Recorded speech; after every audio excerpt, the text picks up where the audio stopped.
Oh boy, somebody tell CNN you got to wake up and you got to smell that coffee. And they know that coffee. Smell it, smell that bacon. Hey, even if you're a vegetarian, you got to wake up and smell that bacon, CNN. Oh yeah. 137 days as we speak. It'll be here before you know it, you guys. Some big things are coming up. We got the debate, the convention. I hope y'all are ready. So make sure you hit that subscribe button so you don't miss any updates. And again, we don't sugarcoat and we keep it real. And I'm ready to get back on track just like y'all, man. I'm ready to crack open a cold one in November. Oh boy. I want to send a huge shout out to my brother Steven for sending this one over. And this is coming from my brother once again. And y'all, as soon as they drop, y'all be sending me the links, man. The email is crazy right now, man. The Discord chat is crazy. The community section is crazy right now with a lot of amazing videos. Oh boy, oh boy. And this is coming from my brother. So make sure y'all go down below, subscribe to his channel, check him out. He's an amazing guy. Love his views, his takes. I mean, just an amazing, intelligent fella. And he loves our channel. I love him. And hey, CNN gets reality check as Trump moves to flip blue state while landsliding Biden across swing states. Oh boy, let's jump into this one.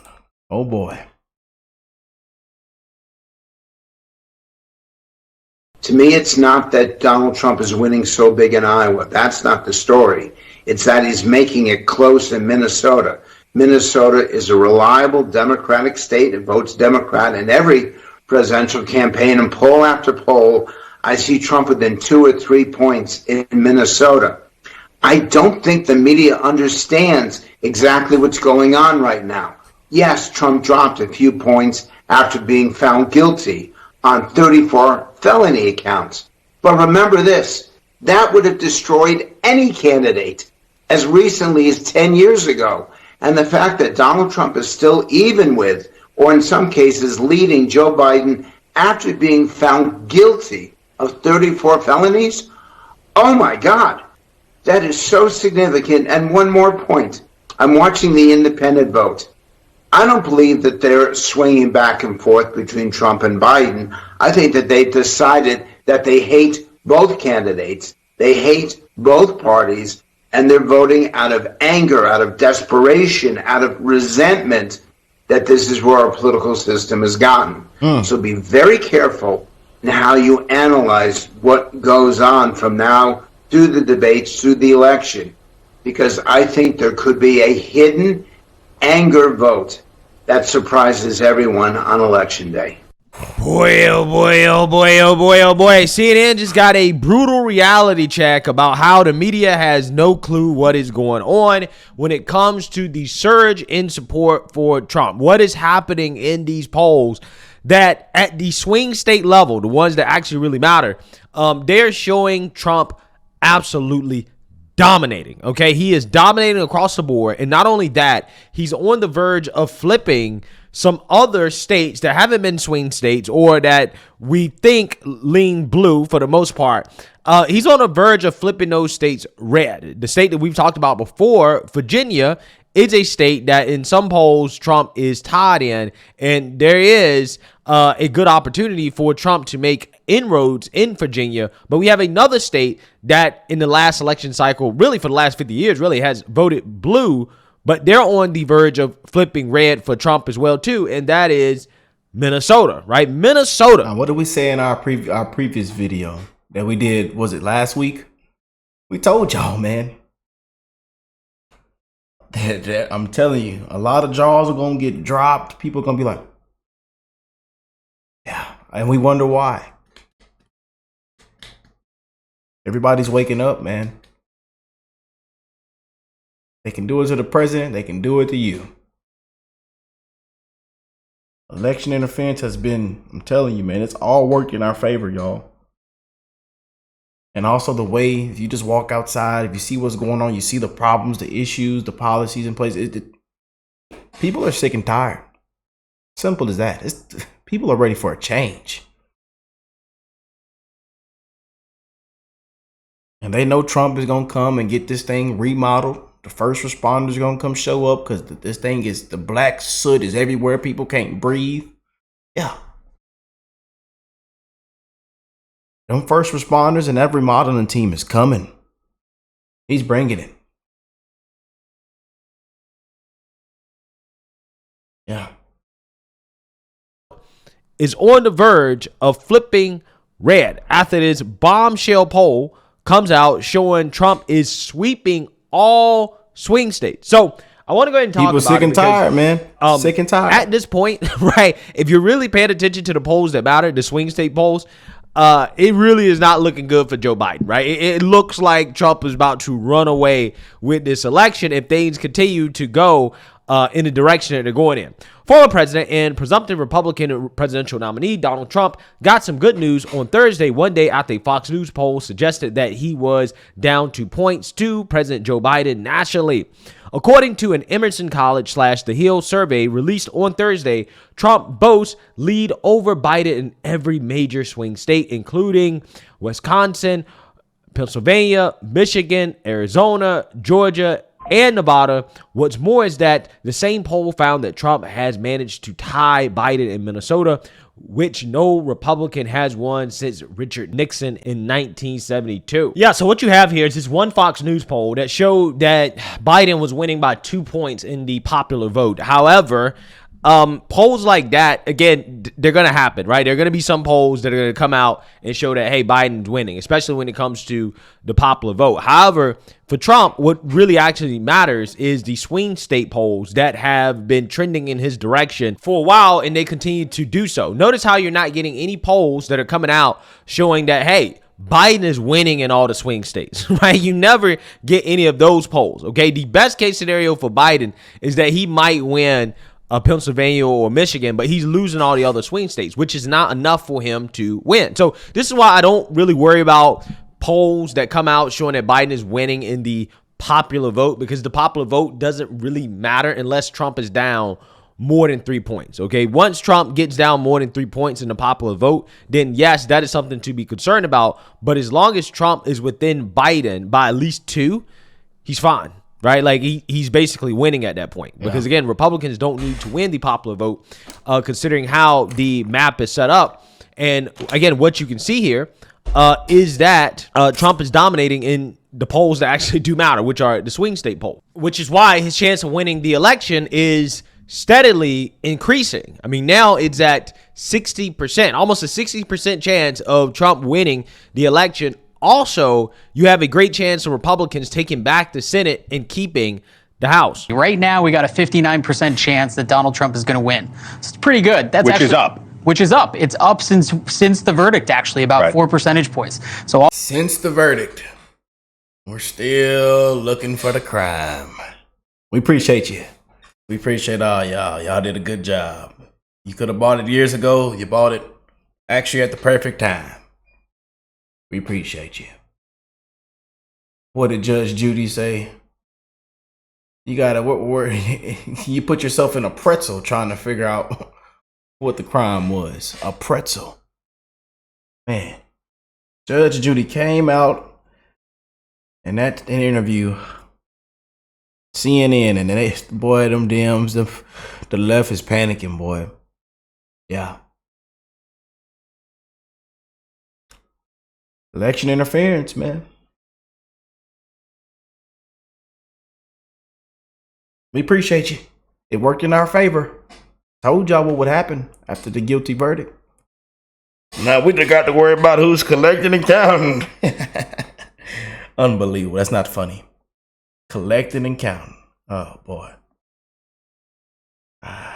Trump says we're going to watch them like hawks, and there's going to be things set out and placed. And we encourage everybody to go out in person.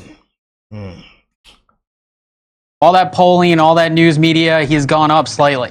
On the Senate side, it's only gotten better for the Republicans there. They're at 80% chance to take the Senate and about a 60% chance to take the House. So right now, it's about a 40% chance we see a GOP trifecta this fall. Yeah, so you seen that, you heard that. Okay, that is the reality for the Biden administration and the Democrats. And we know that what we're seeing is true because the Biden campaign is panicking internally. I did a story about this yesterday where they are exiling Democrat aides that push back against the strategy of Trump derangement, right? In the sense that the Biden administration doesn't want to talk about the real issues at all. They just want to talk about Trump and January 6th and a bunch of things that nobody actually really cares about because they know that if they actually talk about the issues that they are going to lose when it comes to that conversation. So again, and Nancy Pelosi, hands behind your back.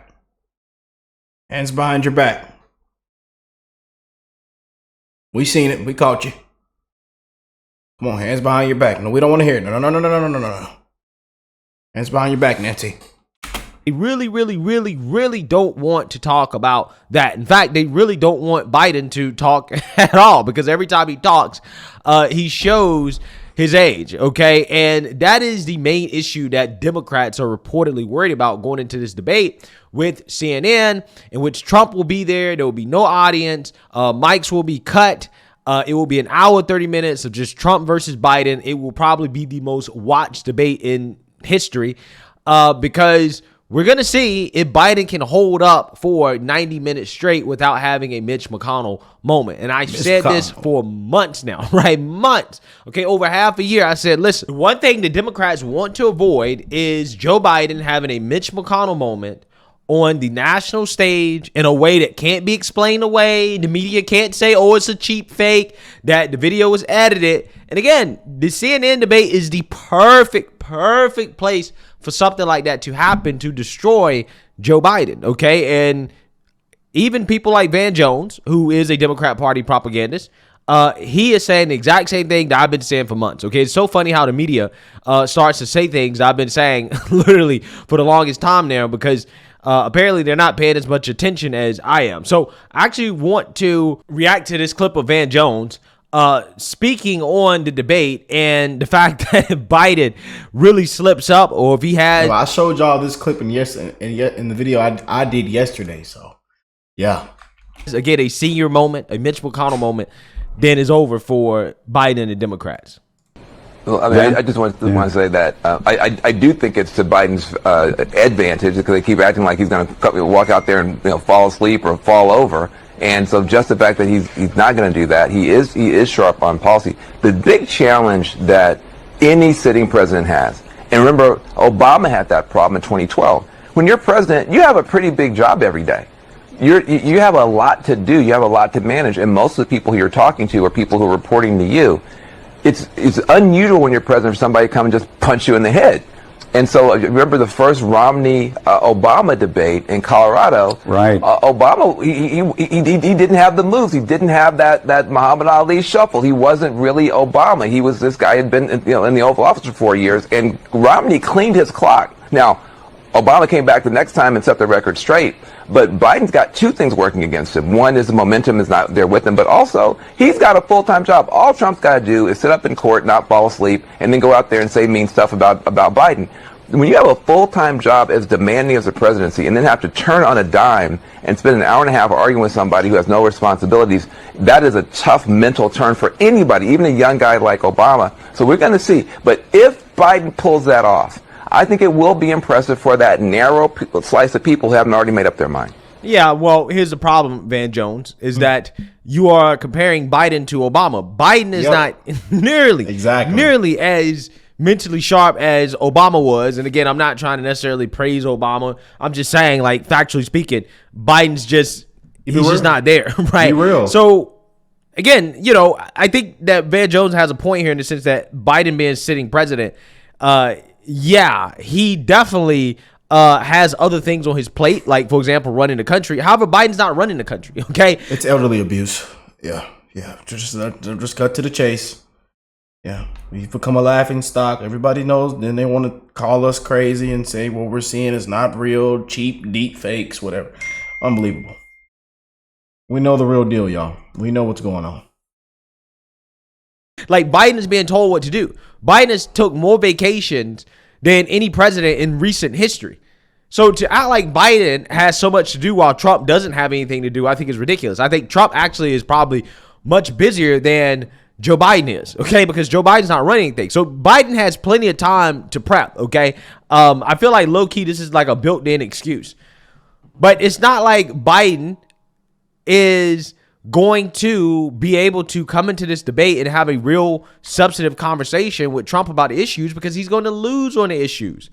In fact, this is why I think that the strategy from Trump actually really should be let Biden talk, right? And everything that Trump says should be concise and controlled, okay? We don't need wild Trump, unhinged Trump in this debate. We really don't. We just need Trump to be concise on the policy, to compare and contrast the policy, the results, the outcomes, and to let Biden talk. And we've seen a lot of people saying this, and even you guys in the comments totally agree, because y'all are saying the exact same stuff. You know, you should just let them talk, be calm and control, you know, and hit it right on the nail where it needs to be hit, and we walk out with a victory.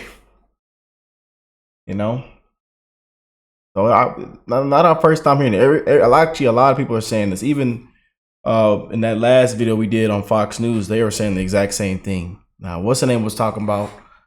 Maybe he needs to go set it off, but because of the gag order and stuff. But you know, because the more you let Biden talk, he doesn't have a script. He doesn't have a teleprompter. It's going to be he has to do it right off the top of the dome. No notes, right? Which I'm like, yo, who in the world thought this was a good idea for Joe Biden, right? To have a debate with no notes. Okay. And he literally has to sit there and just talk for an hour and 30 minutes straight. Yeah. If he has to do that, it's bad. That is a bad. No earpiece, and y'all better not sneak him that secret Gatorade. Situation for him. That's a good situation for Trump, because Trump is used to doing that. All Trump has to do, again, is just stick to the policy and just stay controlled, right? That's all he has to do, okay? Because they're looking for Trump to be out of control. They're looking for Trump to be unhinged, and they will point to that and say, hey, Trump is unhinged. See, he can't be president of the United States because look at how he's handling himself on stage with Joe Biden. And it won't be a good look for him to do that because, again, Joe Biden is elderly, right? He looks fragile, right? Frail. And having Trump up there railing against our old man it's just not going to be a good look. So, I mean, I think that that's what Trump is going to do. I think that's what the strategy is going to be, okay? And as long as he does that, you know, he'll be good, right? Because if you just let Biden talk, everybody knows his policies suck. Just let him talk. And the more he talks, the greater chance that we have of him having a senior moment. And he's going to have to talk a lot, right? Because, again, there's no audience. There's no notes. There's only like 2 commercials. It's 90 minutes. They don't get to huddle with their team and to go over stuff and to, you know, game plan and strategize. No. Like, Biden's going to have to make the adjustments all on his own. Again, I'm not entirely sure who thought this is a good format for Biden, but hey, we'll see. But here's the thing. The expectations for Joe Biden is super low. All he has to do is get through it without a senior moment. If he gets through it without a senior moment, that honestly will probably help him out, okay? But it will only help him out so much because everybody knows that he is weak on the policy. And Van, how big of a moment is this for the president? I mean, I talked to folks in the Biden world, Democratic Party, and they say this is a hugely important moment for the president. This is the entire election, as far as I'm concerned. The entire world will be watching. If you are a carbon-based life form, you're going to be watching. If you've got a functioning brainstem, you're going to be watching. Because if Biden goes out there and messes up, it's game over. If he walks out there and a week later he's lower in the polls, it's panic in the party. But if he goes in there and he can handle himself against Donald Trump, a runaway train, a locomotive, a raging bull, then this guy deserves another shot to be president, because that is tough. You couldn't do it. I couldn't do it. If you can stand toe-to-toe with a runaway train like Donald Trump for an hour and a half, you are fit to be president, period, point blank. This is the whole presidency in a bottle in a week. Yeah. So again, you see what Van Jones is doing here, right? They're lowering their expectations. Well, you can stand toe-to-toe with Trump. He's not going to stand toe-to-toe with Trump because there's absolutely no way Biden will be able to out-debate Trump on the issues, right? That's not going to happen. So he's not going to stand toe-to-toe with Trump, right? What Van Jones actually really means is that, well, again, if you can get through this debate without having a major moment, then you stood up to Trump. Basically, if you do the bare minimum, right? You show up and you don't go to sleep and you just make it out, you'll be good. I personally think there's a good chance that that won't happen, that Biden is definitely going to have at least one major gaffe, if not multiple major gaffes. I mean, who knows if he'll actually make it through the whole thing. I personally think the more that I'm really thinking about it, that these debate rules, I think they made a mistake in regards to how they set this up, because there's going to be a lot of spotlight on Joe Biden, especially if Trump stays super controlled, very concise, and he just lets Biden talk. The more Biden talks, the worse he's going to appear. They've been hiding him in the media for a reason, for that very reason. The White House has been hiding him. He hasn't done much talking. He hasn't done too much of this before. And for him to do it now with this amount of pressure, with no momentum, yeah, I think that the election is going to come down to this debate as well, too, right? I think if Biden messes up, I think it's over, right? I think that you can stick a nail in the coffin of his campaign if he slips up in this debate. So let me know what you guys think. Yeah. I hope y'all are ready. As Patriots, we're gonna pull that truck over. And matter of fact, we're just gonna knock out the oil change right here at the gas station. We're gonna get it. And I'm ready to crack open a cold one in November. How about you? Let me know in the comment section down below, man. I love you guys. And make sure y'all go check out my brother down below. Man. Oh boy, this is fun to put. We're gonna put some jalapeno mustard on it. It's gonna get spicy. I can't wait, man. But I love you guys, man. And it's time for a change. It's time to get back on track, man. We're living in some crazy, dark, woke, corrupt, disgraceful times, man. Again, what we've seen is elderly abuse. It's people we're just a laughing stock, an embarrassment, man. I love y'all, man. God bless you all and your families. I'll catch y'all in the next one. Peace and love, y'all.